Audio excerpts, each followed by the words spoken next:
بسم اللہ الرحمن الرحیم۔ جی، فقہ السنہ کا مطالعہ کر رہے تھے، اس میں کتاب الصلاۃ چل رہا ہے، تو نیکسٹ ہماری جو ڈسکشن ہے وہ ہے مساجد کی۔ سب سے پہلے تو وہ مساجد کی امپورٹنس، اس کی اہمیت کو اور مسجد بنانے کی کیا فضیلت ہے اس کو لے کے آئے ہیں۔ حضرت ابو ذر سے روایت ہے کہ اللہ کے رسول صلی اللہ علیہ وسلم سے انہوں نے سوال کیا کہ سب سے پہلی مسجد کون سی ہے؟ تو آپ صلی اللہ علیہ وسلم فرمایا مسجد حرام، یعنی روئے زمین پہ جو سب سے پہلی مسجد تعمیر کی گئی مسجد حرام بیت اللہ۔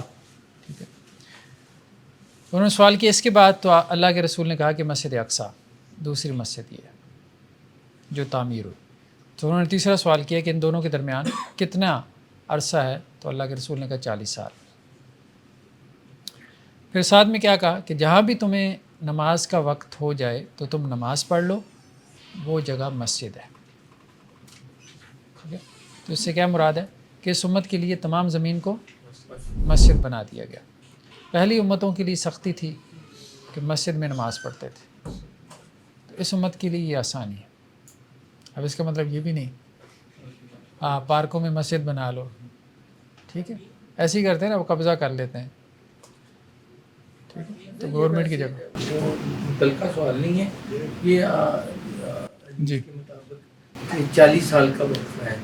جو روایتیں ملتی ہیں اس میں سب سے پہلے بیت اللہ تعمیر کیا وہ آدم علیہ السلام۔ علیہ السلام نے، تو دوسرا کس نے تعمیر کیا؟ کیونکہ 40 سال کے وقفے سے درمیان کوئی اور نبی تو ہے، حضرت آدم نہیں، آدم دونوں حضرت آدم نہیں، ہاں یہی بات زیادہ قرین قیاس معلوم ہوتی، حضرت آدم نہیں۔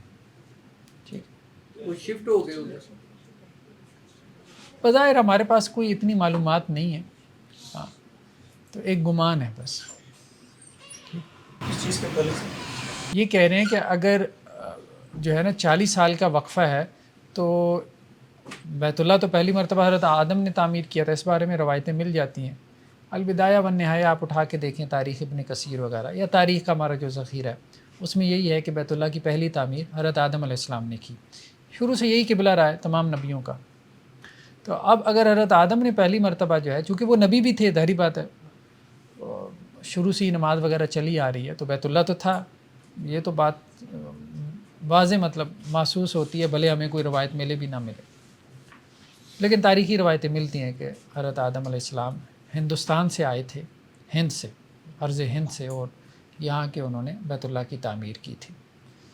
تو ہمارا جو بیانیہ بنا ہے، مطلب صحابہ اور تابعین میں یہ بات معروف مطلب ان کے اقوال میں ملتی ہے کہ پتہ نہیں انہوں نے کہاں سے لیا، واللہ عالم، لیکن یہ بات آپ کو تفسیری ذخیرے میں مل جاتی ہے کثرت سے کہ اللہ تعالیٰ نے آدم علیہ السلام کو ارض ہند میں اتارا تھا۔ ٹھیک، یہ کافی زیادہ ملتا ہے صحابہ اور تابعین سے۔ تو پھر ارض ہند سے پھر وہ آئے تھے یہاں مکہ میں، ہاں، اور یہاں انہوں نے اللہ کے گھر کو جو ہے وہ تعمیر کیا تھا۔ جیسے ابراہیم علیہ السلام بھی آئے نا، وہ آئے تھے وہاں سے، ہاں، شام کا علاقہ جیسے ہم کہتے ہیں، ٹھیک ہے، وہاں سے آئے تھے۔ تو اس کا مطلب یہ بنتا ہے کہ اگر پہلی مرتبہ انہوں نے جو ہے وہ پہلی مسجد تعمیر کی، مسجد حرام بیت اللہ، تو حضرت آدم نے ہی جو ہے وہ مسجد اقصیٰ کو بھی تعمیر کیا، درمیان میں 40 سال کا وقفہ ہے۔ نہیں، اس سے یہ کیسے نکلا ہے؟ ہند سے وہ گئے، انہوں نے مکہ تعمیر کیا، تو اس سے یہ کیسے نکلا ہے کہ انہوں نے بیت المقدس بھی 40 سال بعد تعمیر کیا؟ یہ حدیث میں آ رہا ہے نا، جب آپ سے سوال کیا گیا، یہ روایت کہاں ہے اس کی؟ یہاں پہ انہوں نے صحیح بخاری کا لکھا ہے، لیکن یہ کیا پوری حدیث صحیح بخاری میں موجود ہے؟ یہ روایت صحیح ہے، یہ روایت صحیح ہے، معروف روایت ہے، یہ اتھینٹک روایت ہے۔ تو دونوں مسجدوں کے درمیان 40 کا فرق ہے۔ تو حضرت سلیمان علیہ السلام نے جو تعمیر کیا تھا نا مسجد اقصیٰ کو، تو وہ اس کی پہلی تعمیر نہیں تھی۔ جیسے ابراہیم علیہ السلام نے جو ہے وہ بیت اللہ کو جب تعمیر کیا ہے، تو قرآن مجید کا انداز یہی ہے کہ آپ اس کی دیواریں جو ہے اس کی بنیادوں سے اٹھا رہے تھے، یعنی اس کی بنیادیں پہلے موجود تھیں۔ تو یہی معاملہ تھا حضرت سلیمان علیہ السلام کا بھی، کہ انہوں نے اس کو اس بنیادوں سے اٹھایا تھا، تو اس لیے وہ تعمیر زیادہ معروف ہو گئی ان کی نسبت سے، جیسے بیت اللہ کی تعمیر حضرت ابراہیم کی نسبت سے زیادہ معروف ہو گئی۔ تو اس کا مطلب یہ نہیں کہ حضرت ابراہیم سے پہلے قبلہ ہی نہیں تھا، نہیں، یہ ٹھیک نہیں۔ صاحب اگر غور کریں تو مطلب زیادہ تر جو نظر آتے ہیں انبیاء وہ عرب کی زمین پہ تھے یا وہاں پہ اترے یا وہاں تھے. تو اللہ تعالیٰ نے زمین پہ یعنی فضیلت بخشی ہے باقی زمین میں. ہاں، ارض فلسطین کے بارے میں یا ارض شام کہنا چاہیے بلکہ اس کو، کیونکہ فلسطین کا اس کا ایک حصہ ہے نا، تو اس میں فلسطین بھی آ جاتا ہے، موجودہ آپ کا اسرائیل بھی آ جاتا ہے، اس میں جارڈن کا کچھ علاقہ ہے، شام کا علاقہ ہے، کچھ عراق کا علاقہ آ جاتا ہے، بیروت یعنی لبنان وغیرہ آ جاتا ہے اس میں. تو یہ جو سارا علاقہ ہے یہ اس کو بلاد شام کہتے ہیں. بلاد شام، صرف شام موجودہ نہیں. تو اس علاقے کے بارے میں جو ہے وہ فضیلت کی روایتیں ملتی ہیں، واضح طور پہ ملتی ہیں. ہاں، قرآن میں بھی ہے کہ اس سرزمین اور اس کے ارد گرد کی جو جگہ کو ہم نے بابرکت بنایا. تو نبیوں کا مرکز یا سینٹر یہ زمین اس لیے رہی ہے کہ قدیم ترین جو تہذیبیں ہیں وہ یہاں پر ہی پیدا ہوئیں. میسوپوٹیمیا کی جو سویلائزیشن تھی وہ بھی یہاں پر تھی، تو یہ اس وجہ سے تھا. خیر بہرحال مطلب یہ ہے کہ زمین میں کسی بھی جگہ پہ نماز پڑھی جا سکتی ہے. ٹھیک ہے، زمین کل کی کل مسجد ہے، لیکن آپ کی مسجد نہیں ہے کہ آپ وہاں مسجد بنا لیں. کسی کی جگہ مطلب کسی کے پلاٹ پہ کہیں گے جی مسجد ہے، حدیث میں آیا، تو آپ اس پہ جو ہے وہ مسجد بنا لیں اور کہیں کہ جی آپ. عموماً ہمارے یہاں وہ یہی رہا ہے، سرکاری جگہوں پہ قبضے کر لیتے ہیں. دیکھیں قبضے والی جو مسجد ہے نا اس میں نماز پڑھنے سے منع کیا گیا. قبضہ گروپ جو ہے اس کی مسجد میں نماز پڑھنے سے منع کیا گیا، کیونکہ آپ اس کے عمل کو سٹرینتھن کر رہے ہوتے ہیں نا کہ ٹھیک کیا تم نے. ہاں، یہ روایتوں میں آتا ہے کہ ایسی جو ہے وہ مسجد میں نماز پڑھنے سے منع کیا گیا ہے کہ جس میں قبضہ کیا گیا، یعنی دوسری کی زمین پہ اس کی اجازت کے بغیر بنا لی گئی. بالکل گرائی جا سکتی ہے، بالکل ہاں اس طرح سے. تو مسجد اس کے پلاٹ پہ کیوں نہیں بنتی، کسی اور کے پلاٹ پہ کیوں بنتی؟ تو یہ بالکل جو ہے نا غلط بات ہے. تو ایک تو یہ ہے نا کہ وہ سرکاری زمین پہ اب تو لوگوں کے اپنے جو ہے وہ پلاٹ کے اوپر قبضہ کر لیتے ہیں. ایسا بھی ہے کسی کے پلاٹ کے اوپر مسجد بنا لی، آپ کو گرا کے دکھائی سے، یار یہ تو زیادتی ہے، اب ظلم ہے. فضل و بنا مسجد بنانے کی فضیلت. حضرت عثمان سے ہے کہ آپ صلی اللہ علیہ وسلم نے فرمایا جس نے اللہ کی رضا کے لیے یعنی اللہ کو خوش کرنے کے لیے مسجد بنائی، ٹھیک ہے، تو اللہ تعالیٰ اس کے لیے جنت میں ایک گھر بنائے گا. بہرحال اس کا بڑا درجہ ہے. ایک اور روایت میں ہے، یہ کہہ رہے ہیں جی صحیح سند سے حضرت عبداللہ ابن عباس سے کہ اللہ کے رسول نے یہ بھی کہا کہ جس نے مسجد بنائی بھلے وہ چڑیا کے گھونسلے کے برابر ہو. مبالغتاً ایک بات کہی گئی ہے، یعنی چھوٹی سی مسجد جسے ہمارے یہاں کہا جاتا ہے کہ جی مسلح، ایک مسلح جتنی جائے نماز جتنی مسجد، اتنی بھی مطلب اگر اس نے بنا دی تو اس کے لیے بھی اللہ تعالیٰ جنت میں گھر بنائے گا. مطلب کنٹریبیوشن ہونی چاہیے انسان کی. ہاں، مسجد میں اتنا سا کنٹریبیوشن ہو تو اس کے لیے بھی اللہ تعالیٰ. اس کی وجہ یہ ہے کہ بہت بڑا صدقہ جاری ہے نا، جس نے مسجد بنا دی اب جب تک لوگ نماز پڑھتے رہیں گے اس کو اس کا اجر پہنچتا رہے گا. یہ ٹرینڈ غلط نہیں ہے کہ چھوٹی چھوٹی مسجدیں بنا لینا. ہاں، ایک گلی میں نہیں بنانی چاہیے، باقی ٹھیک ہے کہ مسجدیں زیادہ ہوں، ٹھیک ہے، اس میں کوئی حرج والی بات نہیں. عام طور پہ صرف گھروں میں لوگوں نے ایک کمرہ مختص کر لیا ہوتا ہے نماز وغیرہ کرنے کے جی لیے، تو اس کو اس پہ قیاس کیا جا سکتا ہے کہ وہ مسجد کے لیے انہوں نے اس کو. دیکھیں یہاں مراد جو ہے نا بظاہر یہ محسوس ہو رہا ہے کہ عرفی معنوں میں جو مسجد ہے وہ مراد ہے، ٹھیک ہے. گھر کی مسجد جو ہے نا ہم اس کو مسجد تو نہیں کہتے اس طرح سے. تو یہاں فضیلت اس مسجد کی ہے کہ جو آپ نے پبلکلی جس کو آپ نے عام کر دیا، ٹھیک ہے، یعنی لوگوں کو آپ نے فیسیلیٹیٹ کیا ہے نا کہ ان کے لیے اللہ کی عبادت کرنی کیا ہو، آسان ہو، تو اس پہ اجر ہے نا. اپنی عبادت کا اجر تو نماز پڑھنے پہ ملے گا نا. نیکسٹ کیا ہے کہ مسجد کے لیے جب نکلنا ہے گھر سے تو دعا پڑھ کے نکلنا ہے. ٹھیک، بہت سی دعائیں ہمیں ملتی ہیں. حضرت ام سلمہ سے ہے کہ آپ صلی اللہ علیہ وسلم جب گھر سے نکلتے تھے تو یہ دعا پڑھتے تھے، بسم اللہ توکلت علی اللہ، اللہ کے اوپر توکل کر کے یعنی اپنے معاملات اللہ کے سپرد کر کے میں نکل رہا ہوں. اللہم انی اعوذ بک ان اضل واضل واذل واذل واظلم واظلم واجهل ویجهل علی. یا اللہ میں آپ کی پناہ مانگتا ہوں کہ میں کسی کی گمراہی کا سبب بن جاؤں یا کوئی مجھے گمراہ کرے، میں کسی کو پھسلا دوں یا کوئی مجھے پھسلا دے، میں کسی پہ ظلم کروں یا کوئی مجھ پہ ظلم کرے، میں کسی کے ساتھ جہالت سے پیش آؤں یا کوئی میرے ساتھ جہالت سے پیش آئے. ٹھیک ہے، امت کی تعلیم کے لیے ہے نا بہت اچھی دعا. بندہ باہر نکلتے ڈر رہا ہوتا ہے پتہ نہیں کون متھے لگ جائے. یہ بسم اللہ توکلت علی اللہ ہر قسم کے لوگ ہیں نا، ظاہری بات ہے. آپ وہ آپ کے ساتھ جہالت پہ اتر آئیں گے. مطلب آپ اپنے آپ کو کتنا کنٹرول کرو گے؟ بندہ بعض اوقات خود بھی جاہل بن جاتا ہے جاہلوں کے ساتھ. کیا کریں؟ یہ اس میں یہ الفاظ شامل ہیں بسم اللہ توکلت علی اللہ لا حول ولا قوت الا باللہ. جی سر یہ ان ادلہ ادلہ ہو جائے گا او ادلہ. جی جی ان اذل او ازل، معروف اور مجہول دونوں ہیں نا. ٹھیک ہے. اذل او ازل، میں کسی کو پھسلا دوں، ڈگمگا دوں، یا کوئی مجھے ڈگمگا دے، یعنی باہر جا کے کوئی ایسی بات کروں، فتنہ شوشہ کھڑا کر دوں، یا باہر کوئی فتنے ہیں تو میں اس کا شکار ہو جاؤں، تو اس لحاظ سے جامع دعا ہے. یا میں کسی پہ ظلم کروں، باہر نکل کے کوئی زیادتی کسی کے ساتھ کروں، یا کوئی میرے ساتھ زیادتی کرے، اس سے بھی آپ کی پناہ مانگتا ہوں. عدلی سے عدل جناب. جی جی ذلہ ڈگمگا جانا. جی جی مضاعف ہے نا، مضاعف. زا لام لام مادہ ہے. یہ اضلہ ہے یا اضلہ؟ میں پھر پڑھ دیتا ہوں. چلے. بسم اللہ توکلت علی اللہ. ٹھیک ہے.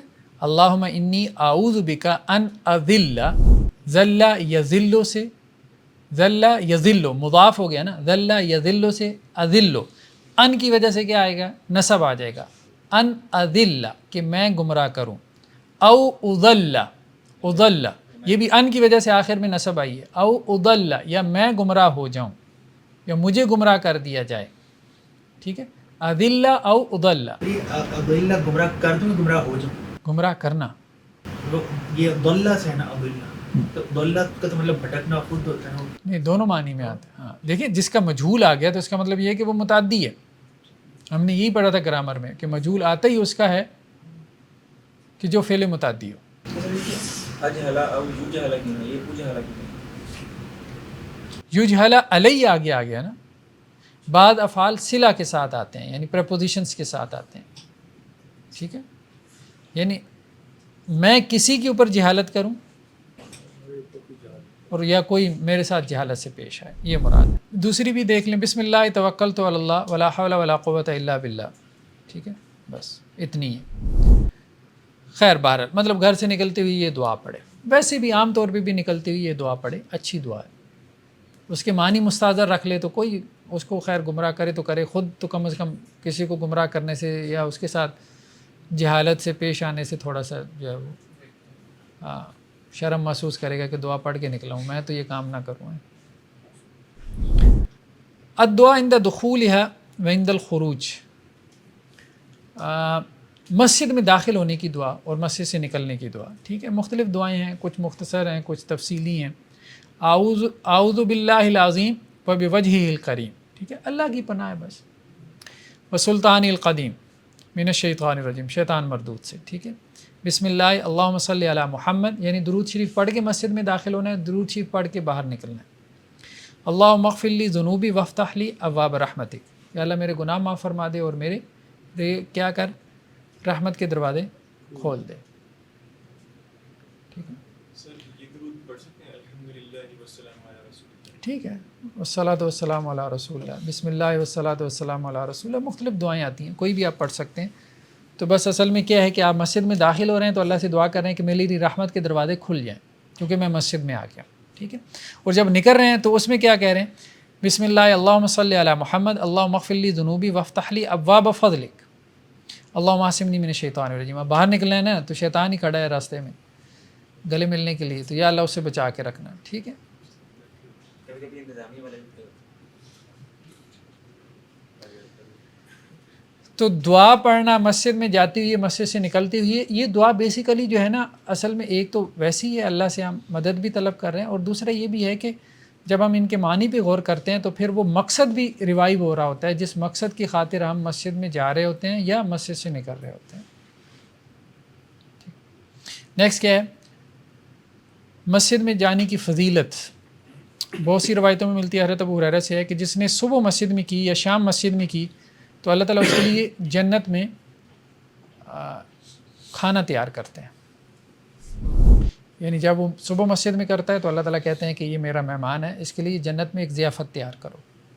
علامتاً تیار ہوتی ہے، مطلب یہ ہے کہ کنفرم ہے اس کی ضیافت جنت میں، کنفرم جنتی ہے.